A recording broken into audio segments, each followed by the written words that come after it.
सोलापूर शहर गुन्हे शाखेनं बनावट दिव्यांग प्रमाणपत्र तयार करून शासकीय योजनांचा लाभ मिळवून देणाऱ्या मोठ्या रॅकेटचा पर्दाफाश करत निवासी वैद्यकीय अधिकाऱ्यासह 8 जणांना अटक केली आहे। या प्रकरणात बनावट कागदपत्रांच्या आधारे दिव्यांग प्रमाणपत्रे तयार करून देण्यात आल्याचं उघड झाले असून सोलापूर सिव्हिल रुग्णालयातून 1 जानेवारी 2025 ते 31 जून 2026 या कालावधीत वितरित करण्यात आलेल्या 3714 दिव्यांग प्रमाणपत्रांची चौकशी सुरू करण्यात आली आहे।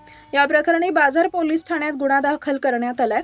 फिर्यादी वैद्यकीय अधिकारी डॉक्टर रतीप देवलाल जंकर यांनी दिली होती। प्राथमिक तपासात अहमदनगर येथील कंत्राटी लिपिक राजेश भाऊसाहेब जाधव यांना बनावट आधार कार्ड व इतर कागदपत्रांच्या आधारे सोलापूर येथील व्यक्तींना ऑनलाईन प्रक्रियेद्वारे दिव्यांग प्रमाणपत्र मिळवून दिल्याचं निष्पन्न झाले। या गुन्ह्याचं गांभीर्य लक्षात घेऊन पोलीस आयुक्त एम राजकुमार यांनी तपास गुन्हे शाखेकडे वर्ग केला।